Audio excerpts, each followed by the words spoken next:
I don't think anything's a failure. There's an acronym for FAIL, first attempt in learning. I think there is no such thing as failure. It's always an opportunity for learning and growth. And if you're not failing, then you're not doing anything different. You're not trying anything different. You're not expanding who you are. So failure to me is not a negative thing. It's actually a positive thing. And I don't like the meaning that people give it to it. So it really is the first attempt in learning. What can I grow? How can I grow from this? What can I learn from this? What works? What doesn't work? Welcome to the Allow Yourself podcast.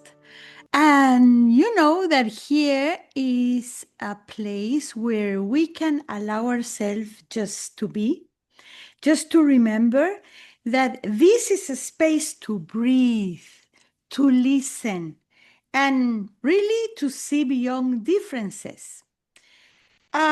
Here we explore the truth through hearing, not labeling, because you know that when we allow ourselves to listen is when we grow, even if we don't agree, but at least it opens a window for us to reflect. So today we have an amazing guest from the other side of the world from me, that I'm in Costa Rica and she's in Melbourne, Australia. Her name is Carolyn King, and she's the founder of Empowered Happiness and a leading expert in emotional healing and kinesiology. She has helped thousands to release trauma and reconnect with joy through her integrative approach combining kinesiology, hypnotherapy, coaching, and meditation. Caroline is the author of Empowered Happiness. Can you imagine Empowered Happiness? The Magical Moments Journal, the I Am Coloring book, and the upcoming The Chakra Connection, as well as the creator of the world's first Kinesic Arts. Her mission really is simple, is to guide people from rock bottom to lasting happiness, because empowerment begins with a choice. So let's welcome Caroline. Thank you. Thank you so much for having me today, Batia. I'm so excited to be chatting with you from the other side of the world. I love technology when we can do this. It brings us together. Yes, yes, and as we see, as you see, who are seeing us, we are both in blue, and we had not talked before. It's just a coincidence, and here we are to talk and to inspire you to connect, to be happy, to allow yourself to empower your happiness, as Caroline teaches. So, I wanted to ask Caroline, when we start the podcast, allow yourself, people go to different places. So, what is allow yourself to you? What comes to mind when you listen to that word? Essentially, when I hear allow yourself, it's a time when I can just be in the present moment and allow myself to find that inner peace within myself. I love to be that inner peace. And then through that, I feel that connection to everything, to the universe, to the world around me. And I just love being in that state of connection. Oh, that's beautiful. But in a world that it's running all the time and it's rush, rush, rush, right? And it's kind of hard to allow ourselves to be present. We have so many outside stimulus that how do you do you do that? How do you allow yourself to be present? I think it's been practice over the many years. Essentially, with my clients, I have to allow myself to be present. So when I'm with somebody in the clinic, I am 100% with them. And over time, I've learned how to, if I'm by myself, I can have that connection and that inner peace. When I'm with others, I just allow myself to listen and not judge and allow the other person's space for whatever they need to be. And then that allows me to be me because I can listen to how I want to respond. So you are saying, if I'm listening correctly, that listening is what is help. that helps you to come present. Um, and listening in an, what I call it, in an empty can, that you can allow things in and not thinking what I'm going to answer when you're listen, right? And how do you get to that point when you listen? Because for so many people, it's so hard today just to disconnect, because even if they don't have, they are not on the phone and they don't have any screens with them, and they just come to a meeting, for example, and they have in their mind, what do I have to do? What emails I need to answer? What phone call do I need to do? Or I forgot to do this. So how do you really disconnect your head to just be in place, just be present? I think the first thing is to recognize that stuff that goes on in your head, because I've been there and I know how noisy it can get up here. So the first thing is to recognize it. And the second thing is to acknowledge and believe that you can calm your mind down. A lot of people have a belief, well, this is how I am. I can't shut my mind off. I've been there and I know you can. And then it's about finding, when you're not with people, finding quiet moments, even if it's 3 to 5 minutes of just quietening your mind, whether it's doing some heart breathing or some light meditation, to start to, I guess, learn to quieten your mind and connecting with your inner self. And then over time, it becomes a lot easier to do that with other people. But it is a practice. Look, I'm not perfect. There will be times I'll be with somebody and my mind will start going off and I catch it straight away. Okay, brain, this is not the right time. Let's focus on what the person's saying. So when you were speaking just then, I had no idea what I was going to say. When you said empty vessel listening, that's exactly what I do. I listen to your words and then I trust that I will know how to respond. But it is a practice thing. It's an awareness and practice thing. Awareness and practice. And you said breathing, and you say meditation, and the inner peace, bring us to listen to, I am talking to myself. What's the story I'm telling myself? What are the thoughts that are coming into my mind, in order to, okay, not now, like you said, that you are talking to your mind, right? Hello, not now, I'm busy. Hello, I saw you. I talk to you later.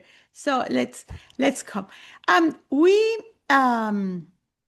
therapists and people that work with people sometimes see this as for granted, because we have practiced that so much that we can empty ourselves and we are ready to listen. But I have had so many clients that they have to, okay, just walk around the corner, or let's do some breathing, or let's do some music, some together, so we can and pay attention to your thoughts, and then come here, so we can be, you allow ourselves to be here, so you can really, it's not until that moment when you can be present, you and the other person, that you can really listen, you can really heal, you can really change situations, correct? Absolutely. One of the favorite things that I say to my clients that can't shut their minds is, I do say, get up and walk away if you need to. I often say the bathroom's a really good place to get away to, because hopefully no one's following you. And the other thing I always say to them, we can't ignore our thoughts. So what I've learned to say is, thank you, brain, because our brain is always trying to protect us. So thank you for this thought. And then depending on what the thought is, I'll say, how do I know this is true? Or this is not useful right now, or I'll write it down so I don't forget. But I sort of had this relationship with my brain and my thoughts where I'm actually saying, thank you for this idea, this whatever it is. And then I allow it that voice, but then I just, again, put it to the side. So I think it's important to validate our thoughts, because the more we ignore them, the more, I guess, they get louder. But if we validate them, thank them, and allow them to move on, our brain feels heard. And Those that's thoughts so feel heard. so important, right? To listen to ourselves and to see the thoughts that we're thinking. some people will think, oh, these ones are crazy. They are paying attention and talking to themselves. Yes, it's an amazing craziness that heals a lot, because there is nobody else that are listening to our thoughts. Our mind is our mind, our head is our head, and there is nobody else that can really know what's happening inside this head between our ears that is so messy sometimes so quiet, sometimes so confusing.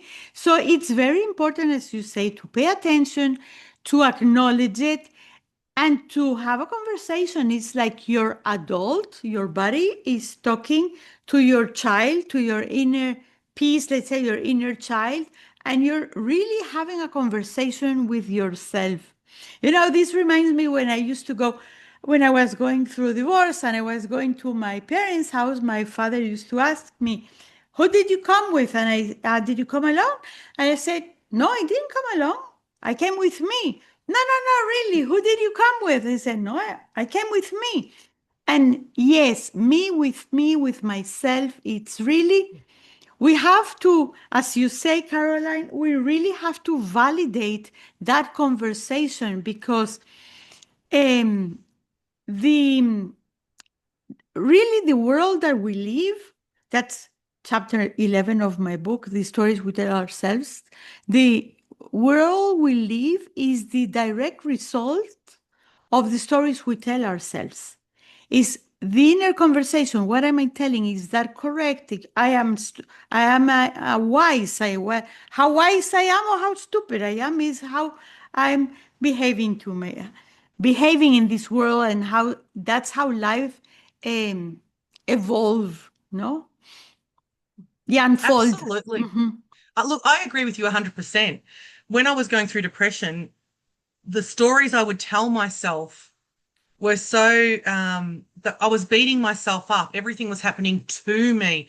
People were leaving me out. People were mean to me. Everything was happening to me, and I had no control. And I felt that that's what sort of drew me into that depression of feeling stuck and alone and unable to move forward. And I think that's the power of having gone through depression and then navigating through it, is understanding that this becoming best friends with your brain or becoming best friends with your thoughts is so powerful, because you can change the narrative of how you see the world. And I love what one of Wayne Dyer's sayings, he used to say, do you know Wayne Dyer? Yes. He's an author. Yeah, I Mhm. love him. He said, if you change the way you look at the world, or sorry, if you change the way you look at things, the things you look at change. And that was pivotal in healing my depression, in knowing that if I changed how I looked around me, things would change. And it did. I used to be an accountant, and now I run my business and I'm an author and I see clients, and it's so far away from where I used to be because I didn't believe I could do what I do now. That's very powerful. And his friend Louis Hay Yes. used to say, it's only a thought, and a thought can be changed. So, is that thought helping you live the life you want to live, or you can change it? That's why uh, my book is Flip It Over, that it's exactly that. Do you like how you're feeling? You don't like how you're feeling? Just flip it. Flip your thought, you will flip the way you're feeling. And sometimes we are caught in places that are dark, and we think that everybody's against us and nothing is working for us, and how useless everything is. And can you remember consciously allowing yourself to become someone new, and how did it feel? When did you consciously uh, felt that you can become somebody new, and you allow yourself really to change? So I hit rock bottom with depression in 2012, and it was at that point that I knew I needed to change something. And I went on a healing journey of continual meditations, they're personal development classes. And it was through that period that I started to recognize that a thought is just a thought, that I can start to change my thoughts. And there would be pockets of time when I would flip it, exactly like you said. I would flip it and say, all right, for the next hour, I'm not going to be depressed. I'm going to be happy. And I gave myself permission to flip it, but I also gave myself permission to flip back because my brain needed that safety. And then after a year of working, and it did take a year because I was really quite depressed, I suddenly started to connect with happiness. And that's that conscious awareness where I sort of thought, wow, this is happiness. And then I kept going on that journey, and that awareness of being able to flip it. And I love that. I have to get your books. I love that. Um, that conscious awareness of knowing you can change the thought. And you would probably agree, a lot of clients that are stuck in that just say, I can't, I can't, I can't. And I think the belief of I can't is what stops us from flipping it. If we start to change the narrative, then we can flip it. And that feeling of finally feeling happy after I don't know how long it had been, it was wonderful. It was liberating. It was it helped me feel more connected to everything around me. And it started to really change everything in my life. Everything changed in my life then. That's when I started to pull out of corporate and start to really ramp up the business. It's when I wrote my first book, Empowered Happiness.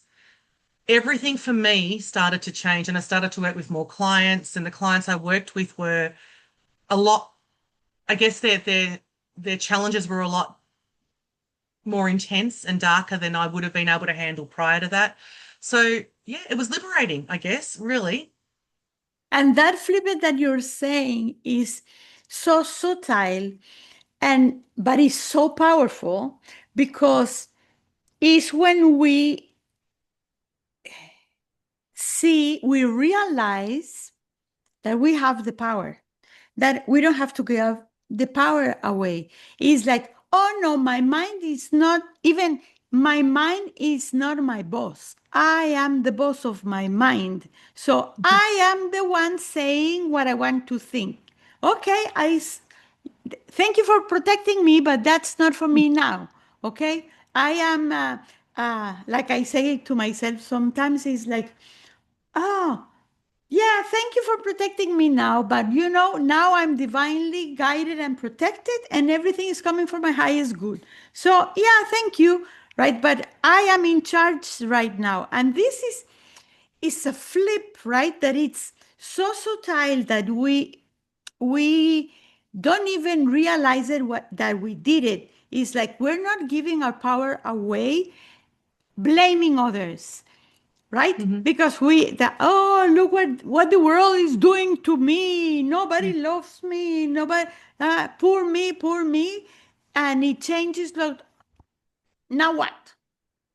Okay, now what? So because we talk in a way that is so easy to do it, it's hard to get there. But once you do it, there is no way back because you really know I can do it.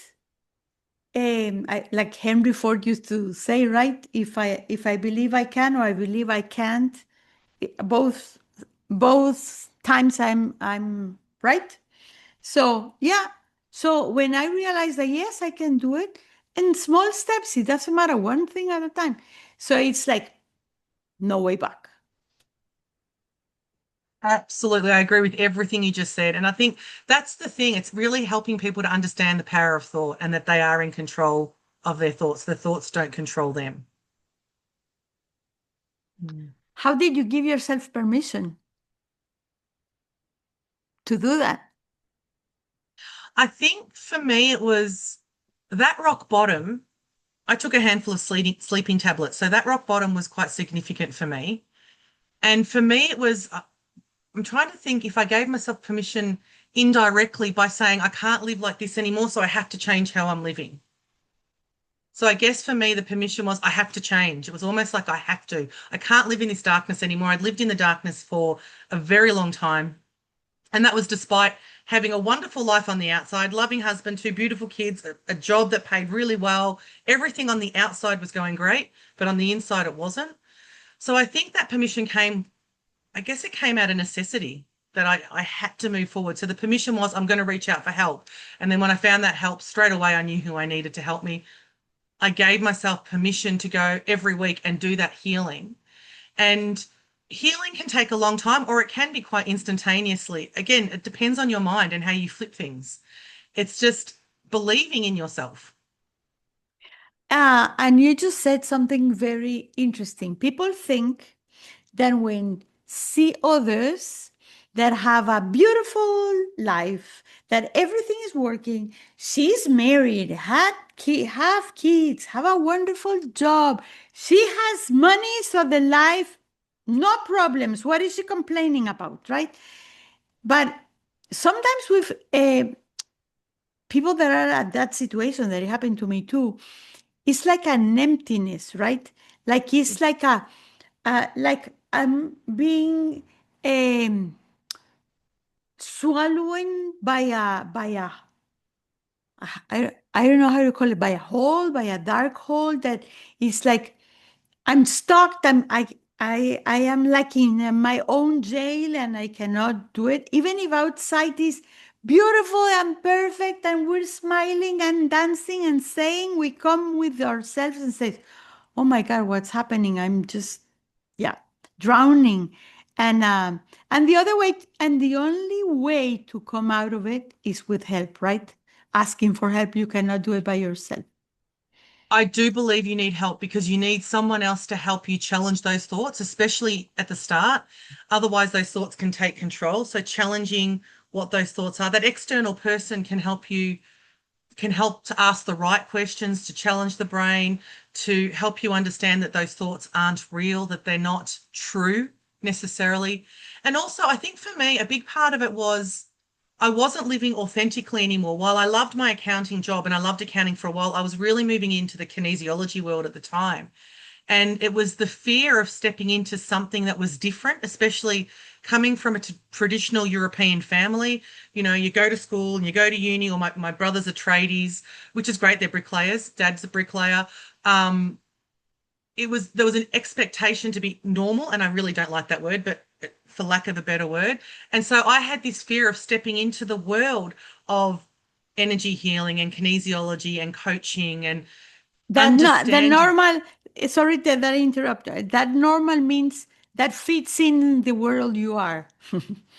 That's exactly right. And so I had to step outside of fitting in, which is really scary, but it's empowering. That's when I started to do the purple in my hair. I've had purple in my hair in some capacity for um yeah, probably over 10 years now. That was more of a statement of I love purple, I'm just going to put purple in my hair, and then I started to step into this is what I do and this is who I am and this is what I believe and I love, love, love helping people, and now it feeds my soul. So I get to learn so much through working with people, but I also get to be me on all levels. And if some people find that weird, that's okay because I'm happy to be where I am now. It's that self-confidence in just owning who you are. And yes, I am different to my family, and I always will be because they still live in this particular area and I live a bit more expanded. Yeah, it's the 15 on the families that we were born in, that we need, in order to survive, we need to fit in. And because the biggest fear, I think, is to be rejected, right? Not to be accepted and loved and acknowledged, let's say. And to be out of that comfort zone is the fear that they will reject us, especially when we define ourselves for what we do.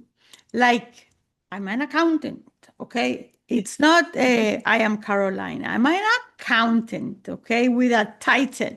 And once we go to another world, is like, will she value that? And it's and like the Indian families, there's a comedy, stand-up comedy that always tells about that they have to be engineers or doctors, right? Or that if you're something else, so no, it's not part of the family. No, you have to be a doctor or an engineer.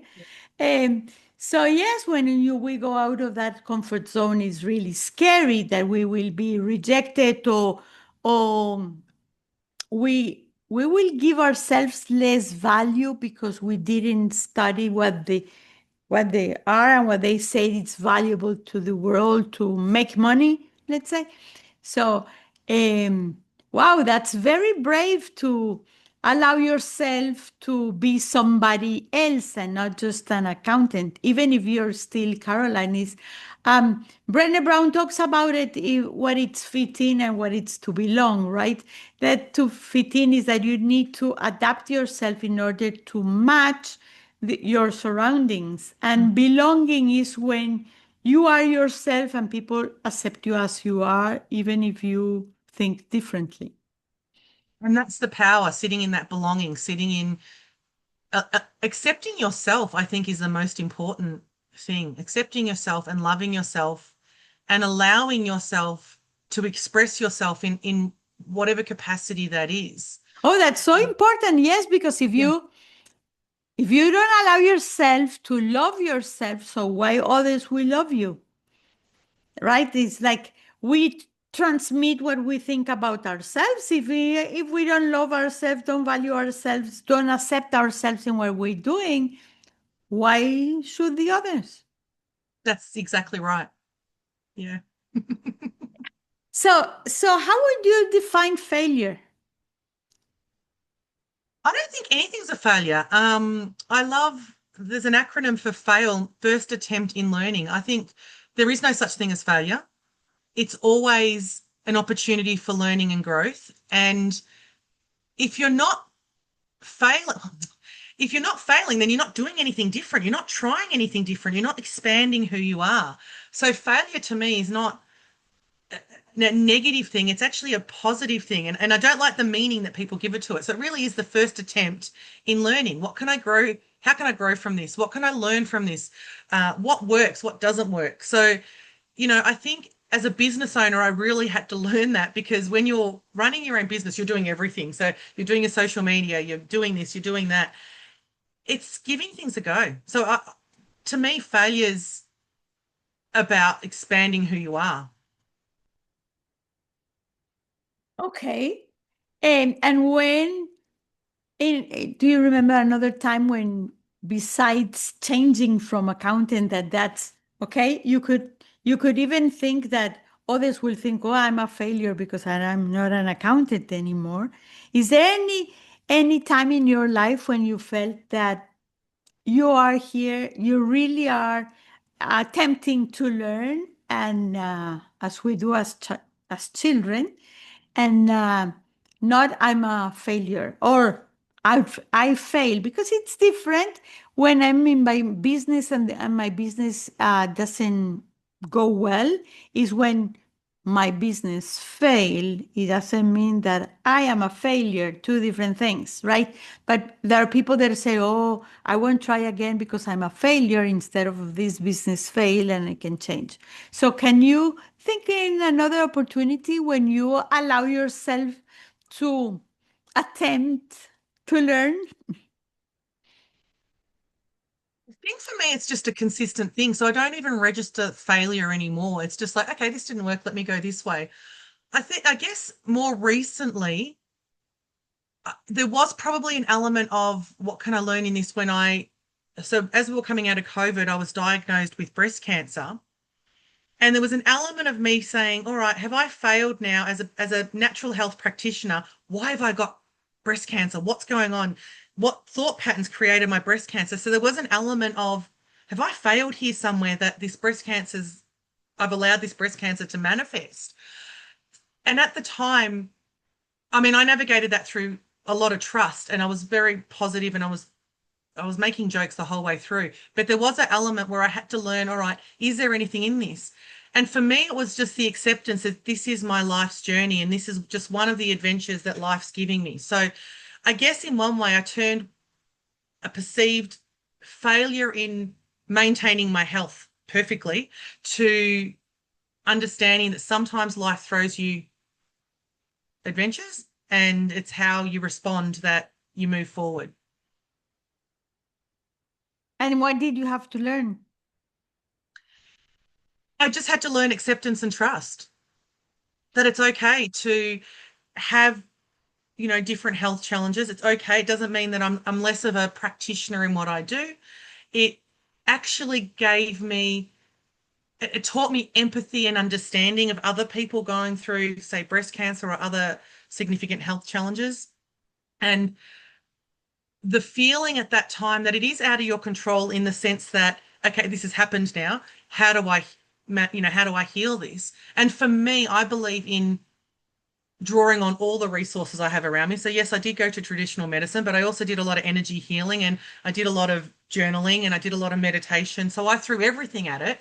And I guess I have that understanding now that if someone comes to me with something like that, I can say, I understand that because I've been there.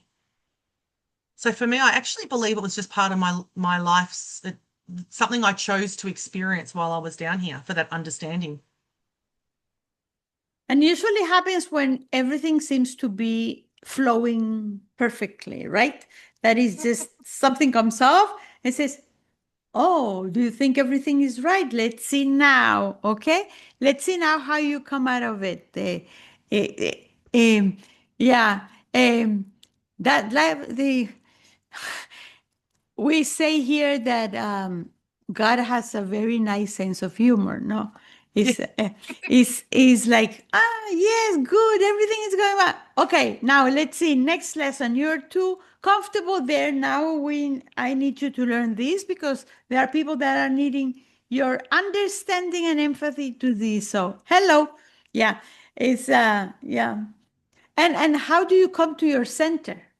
Although you say that you journal and you have everything on that, how do you come to your center to stop? I assume you stop and breathe. And then what do you say to yourself? So during COVID, I studied heart math. And so I do a lot of heart breathing. So heart breathing brings me back to my center. It brings me back to the core of who I am. It reminds me that there is an infinite well of love that resides within me. And that that center, that's what centers me essentially. Heart breathing and connecting back in with that love, gratitude. I am constantly all day, while I'm talking to my mind, I'm also talking to God all day. Thank you for that. Oh, thank you for like it's a constant dialogue going on. So gratitude for me is a big thing. And it's not a gratitude practice of I'll do it in the morning or I'll do it at night. I am all during the day. I'm saying thank you. Thank you for the car spot. Thank you for helping me with this client. Thank you for helping me to know how to speak, fluently or whatever it is. So gratitude brings me back to my center as well. And it is constant. It's just throughout the whole day. It's a beautiful because gratitude turns around everything. It flips everything that you have. The gratitude is really, really the key. And when you do it, when you practice it, it's so beautiful. But because people think that saying thank you is just polite, just to be polite. Thank you for this, thank you for that. But it's like really thanking for everything that you feel, everything that you see, everything that you hear. It's like, thank you, God, thank you, thank you. And if you don't believe in God, so whatever the name you put it, thank you, universe, thank you, higher power, whatever. But thanking and not taking things for granted because it's so we are in such a rush in this world and with so many stimulus, as I said at the beginning, that we forget the basics, the please and the thank you, and the gratitude, that it's such a simple, small detail that makes such a huge difference, right? It's beautiful that you come to that and that you talk that that's something that you practice all the time, and it really changes your life. It really empowers your happiness, right? It empowers you, your health, your happiness, your well-being, your sense of humor, and you attract the universe to give you more because you're thankful, not right, that you say, oh, thank you for the small things too. So it, It's interesting. When I was told I had breast cancer, I think within a few hours I was already, oh, thank you for letting me look in the mirror and see something was wrong. Thank you for giving me a doctor that got me into the surgeon. Thank you for this surgeon who got me through the tests. Thank you. And I was honestly thanking God, the universe, to say, thank you for how smoothly everything went. Thank you for getting into surgery straight away because I needed a mastectomy, and everything was thank you, thank you, thank you. And it put me into a positive state of mind that I was laughing as they were wheeling me into surgery. And my surgeon said, "Why are you laughing?" And I said, "I'm here to lose a bit of weight. You're going to take a boob." So, it was that gratitude helped me see the positives in it, in that thank you for finding this so it didn't get worse and I didn't, it didn't spread. So that gratitude it really is ingrained in me. And I think that was one of the biggest things that I've learned over the years, to just really be grateful for all the little things. Even grateful that I checked where you posted the request for call outs for this. And oh, I saw, I'll just type in and connect with you, and grateful that you said, let's get on this podcast. All of that is, I'm just thankful. I'm just grateful for all of it. And once you are in that state of mind, that's what you transmit to others, because it's easier for the doctors and easier for the nurses. And thank you for your healing hands, and they just really relax and can work at their best when you know that you're not complaining about what they're doing and you're not judging. You're just thinking of the opportunity they're giving you and just to be there. So all your surrounding changes, right? With just who are you going to go to? A person that is in a good mood, or with somebody that is scared, complaining, and you don't know how they're handling it. Even when we have families or friends that are, let's say, sick, and they get the attitude of poor me, I'm not going, what is going to happen, is very hard to approach too, because it's not like, oh, thank you, life, what it's bringing me, I know everything will be okay anyway, this way or this way, everything will work for my highest good. So people are like you are in a state of mind of inviting everything good that is around you. Like Louis, he Absolutely. says, right, I am open, you open your arms, and I am open and receptive to all good in life. No, it's, it's, uh, it's really beautiful. Yes, when you Yeah. are there. And when you, if you will have to wish, if you will meet Caroline in your teenager stage, what will you whisper her? What will you teach her? What would you say that she didn't know back then? I would say to her, trust, trust in yourself, trust that you're worthy to be you. Because I used to really try to fit in, and I sort of morphed into different people. So it'd really be to trust in myself more and trust that I will fit in, and I guess to step into who I wanted to be, because there was that real fear of stepping outside of, I guess, what was around me. Mm, And when did that's you good. allow yourself to be you? That was after the depression, after so Ah, 2013. So I was nearly 40. So it was around when I was 40 that I finally stepped into yeah. allowing myself to sort of stick my toe in. And now I do. Now I am who I am. And, I'm constantly expanding and constantly learning. And life, even with health challenges, life's awesome. It's just I have a running joke that I've got so many specialists on my phone, but that's okay. I'm actually fine. They're just checking things out, and that's okay. Um, so yeah, I'm me. I get to write my books and write my meditations and record them and release them. I get to help people in the clinic. I love it. I still got my wonderful husband. We just celebrated 25 years of marriage last Tuesday. Oh. Got my two beautiful kids who are now 18, so they can drive themselves around. Well, they're 18 and 20. It's just life's wonderful. I love to ask these questions, because usually, especially we women, that it's after the 35, 40 that we realize that, hello, where's me?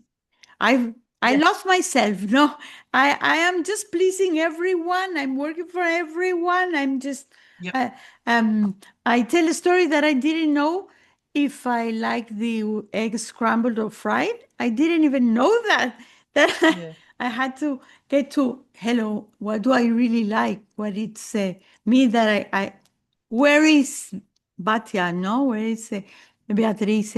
And I ask this question for those that are younger than 40, that is start asking your question. Ask, just allow yourself to be you, allow yourself to trust yourself. Just start asking what you like to do, not just to fit in, but to belong. Because when we start being ourselves, and whole new world opens in front of our eyes. So we don't need to wait till we're 40. You can do it before that. Yes, even Yeah. That's what I'm encouraging. My son just finished high school. And, a lot of his friends, they really encourage you to go to university here in Australia. And he doesn't want to. And I said, that's okay. You're working part-time. He's working for a supermarket chain. I said, you figure out what you want to do. Take your time. You're working. You don't have to go to school straight away. You can just, or you don't have to go to school at all. Figure out what it is you like. My daughter was the same. She got into university and then didn't like what she was doing and took some time off. And now she's studying primary school teaching. But I really wanted to give them that choice and that empowerment to choose what it is that they want to do. this is that's beautiful. Choice is the Yeah. word, that choice. And the world or culture or whatever name you want to call it, um, put so much pressure that at the age of 17, 18, 19, you need to have your life figured out. And that's the time that you have no idea what do you want, okay? And I say that we go, when we get to our 50s, we get to our second adolescences, because we don't know who we are with, what are we going to do, no? And we have also hormone issues. So it's like the second place that, what are we going to do? We have Yep. 40 more years of our lives, and now what, right? Now Yeah. what? But it's at that age, at 17, 18, 19, it's like there's a pressure. You need to know what you're good at, where you're going to work with, and get out of the house and start working, get married, have kids. And it's like, no, it's yeah, that's very nice. I did the same with my kids. Although my daughters, I have two daughters, they are already 39 and 36. But after high school, I said, you have 1 year to do whatever you like. So just not to be at home just doing nothing. No. If you want to dance, if you want to study French, you want to study Italian, whatever you want to do, eh, go ahead. It's like I've been in a structure, and suddenly, okay, you can be free to choose what path you want to go. So it's Yeah, that's what I said. I said, as long as you've got a job and you're working and you're not sitting at home playing games all day, and neither of my kids ever did that. They always had part-time jobs. I said, you can do what you want to do. So my son even asked if he could go into management in the supermarket chain, and they love him. So they're possibly going to train him up. I said, just while you're figuring stuff out, you can decide what you want to do. And, I think when I came out of school, I was strongly encouraged to go to university because my father, coming from Croatia, he was never able to go to university, and I was the eldest. So go to university. And I chose, I think 2 days before I was supposed to start, that I didn't want to go. And he didn't like that. But I found a job within a week. mm, And, I went back to study later when I wanted to study because I did like accounting at one point. I did like it. I'm very good with numbers and it was easy for me. But I always wanted to be there for my kids and encourage them. And my husband, when I met him, he didn't do well in high school at all. He failed 2 years in a row, but he's doing very well now because he was able to work his way up. And I think when you love what you do, It organically comes through and it allows you to be a success because people, again, people feel the energy of that and it drives where you go and people feel that and opportunities come to you and you're happy to work at it because you love it. It's not work, it's something you love. And you get the possibility to see a lot of other things that exist that you don't know they exist when you are in that pressure. You are like blinded that your world is really narrow and you cannot see art, music, a combination of both. No, it's a lot of other careers, and even today that there are so much movies and designing and digital, I don't know what, and yeah. So it has been really really lovely to this conversation, and I think people have learned a lot. Just tell us about your you have a really powerful body of work. So tell us about your books, about your messages, your courses, so people really can know, and when they can find you too. So my first book was Empowered Happiness, and that was essentially my journey from depression to happiness. And that book is filled with questions and reflections to help people go on their own journey of connecting in with their happiness.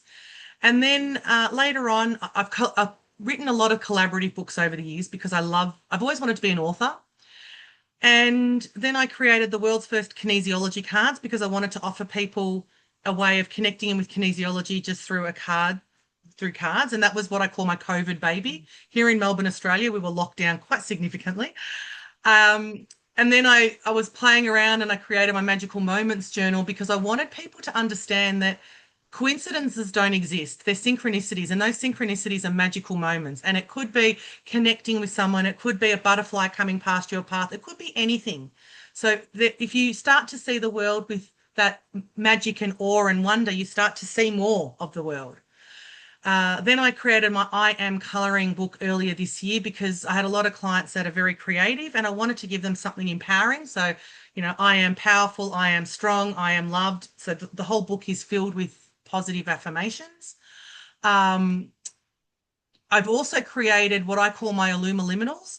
Illumiliminals are powerful guided journeys that can help you uncover your unconscious mind. So our unconscious mind has all the answers to everything. You have the answers. I'm just the facilitator to help bring those answers out, but you have all the answers. And I think that's the most important thing. It's all about empowering.